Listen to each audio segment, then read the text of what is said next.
All right, so my name is Savannah Thomas, and I'm joined here today by Kevin Naruse and Tristan Scremin, two active members of the Painted Brain community, to talk about ways in which that they use technology and social media, as well as artistic outlets to connect with others and bond as a community. So to start off, can you guys tell me about some of the artistic endeavors you've dived into while you've been in self-isolation? This is Tristan. Yeah, some of the things I've done, coloring has been surprisingly interesting to me, and also filling out drawings to color in the future. Those are things that I've done quite a lot of. Artistically too, I've been looking at my old writing. I haven't been doing that much creative writing, but I've been looking at those too. Okay. And I then, know that we started with Tristan and Ashley. We call it Coloring Your Future with a Vision Board. And we started to set one on Canva. So we want to chart our way to where we want to be from now with our media and Painted Brain. And then we actually started doing that, but now we're doing it on Canva in full color. So I find in that way, artistic stuff kind of helps me stay in where my work life is concerned, to really stay focused and clear. So I have some kind of structure. So I'm not going to drown under isolation. How about playing piano? Have you been doing that, Kevin? Yeah, I do that too. I started doing that on a regular basis, daily. I put in maybe, I don't know, half an hour or so. Started doing that. I usually take a 5-minute piano break, and then I'll do a 25-minute, set the tomato timer. And then when the 25 minutes is over, I take a 5-minute break, and sometimes I do a piano thing on it, or sometimes I'll do I don't know, anything to walk around, stretch my legs, whatever. And it helps me stay focused. I heard about that 25-minute 5 thing is supposed to be a special ratio for your break time versus your actual thinking and doing time. Right. So all those things put together, I guess, I do have more time that I've saved from, because I don't have to commute anymore. And that's a couple hours a day. So I could do a little bit extra, slow down a little bit, and focus on that kind of aspect. And the more structure I have, the less I kind of have a good diversion from any feeling of loneliness. Cool. so you guys would say that doing some of these artistic activities, they're good outlets to distract yourself from, maybe isolation, like you were saying, Kevin, but at the same time be productive? Yes, that would be a better way to put it. Yes, thank you. I agree. Yeah. Staying productive and active is important.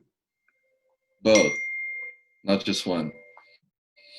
All right. Well, you also touched on, you guys are starting to do some vision boards. Can you explain to me a little bit what kind of vision board specifically you're making? What is a vision board? How it helps you set goals for yourself in the future? Okay. So it's like a coloring page, except it kind of has a treasure map look to it. And you can get all fancy and artsy and creative and make it like castles or whatever, but you're putting a specific objective that you're going to reach at this time. And it's a marker on the road. Then there's another one. Do you ever play that game Candyland? Or those boards, right? It's kind of like that, except you're drawing it into a coloring page. And then, so all the way up to the top of the mountain peak or whatever, and you're all putting this, depicting it in pictures and those markers. So, and then you start filling it in just to kind of cement it in. Yeah, it's really. So now I'm always, tuned Yeah, I in. was gonna say it's a really good way to mix creativity with goal setting. It's kind of a mix of creativity and goal setting. Goal setting is generally considered to be a dry and boring kind of subject, but when combined with a creative subject like vision boards, we can. And Kevin and I have used these vision boards for a variety of projects at Painted Brain. And surprisingly, a lot of the goals we set out did come to pass. I mean, maybe they would have come to pass anyway, that's true. But I think the vision board kind of helped us push it along and kind of make it more real and attainable. The vision board is a mix of creativity and goal setting, I would say. Yeah, definitely.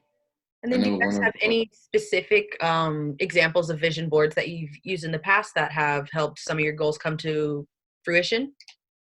On a future board, maybe I could show you some examples of vision boards that we created. Yeah. On a maybe future video, if maybe we can do one on this whole concept. But it's also very grounding because you get the benefit of coloring books. You know, Right. it's good, right, for stress relief and meditation.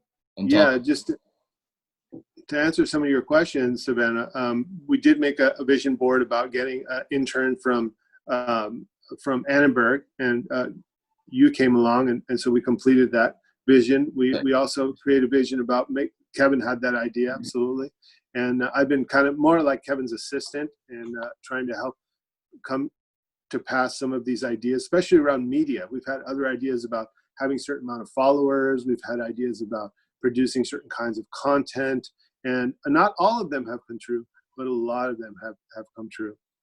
Okay. Well, then speaking on tech and social media, I know also you guys have done a lot of work with Instagram, Pinterest, things like that. Can you tell me a little bit about how tech and social media, what kinds do you use, and then how they helped you during this time of like feeling self-isolated, feeling lonely? Can you touch on that, please? yes. First, I wanted to just touch upon and add one last little bit to tidbit to what Tristan was saying. Yeah. One of the milestones, one of our little castle things was on we will was it was what was that goal that we put on there that we Esme Wong as an interview guest on our podcast. Exactly right. Yeah. Yeah. Now we're in the process of editing it, and we're going to have it up on YouTube very soon. So that was a vision board item. And what else? Do you remember? Yeah, there were quite a few that came true. Esme is a famous writer who wrote The Collective Schizophrenias. I remember now. 70 grand in extra funding for media. That's why we were able to hire Peter and get some of these software and stuff like that. And that was on our list too. Get like at least 70,000. Yeah. And we're getting it through the CRG over the period of like 3 years, but still, it's a lot. Okay, cool. Yeah, that's fantastic. But moving back to the social media and tech, can you guys give me some examples about how technology and social media have helped you during this time of self-isolation, or stories you've heard of people that it has helped? Yeah. I think it's helped some people. Has it helped, and how has it helped? I think folks do have social media to reach out with. And of course, it's like any tool, it could be used for good or bad. But now it's pretty much like so necessary because so many people are stuck at home. They want to interact. I've heard people getting birthday wishes, getting anniversaries, all these kind of things, Mother's Day. All of these events are sort of happening virtually now. So I think there is a potential to be used for good. On the other hand, it could be used for bad. People just really focus on, how cool other people are and how negative their life is. Maybe that could be a bad, but it definitely could be used for good also.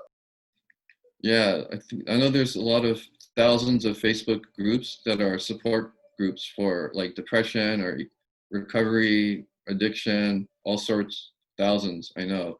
And a lot of people that actually also deal with isolation, they're saying like they really find it helpful to have social media because they can reach out to people outside of that isolation zone that they feel mired in. So it actually helps to kind of like form offline interactions with people, and it does alleviate loneliness. And studies I think show like internet addiction can be bad, but Facebook used to actually interact with people like friends, family, and other people actually is good for well-being. So it's can be good, can be bad, can be good. I agree. It could be very good.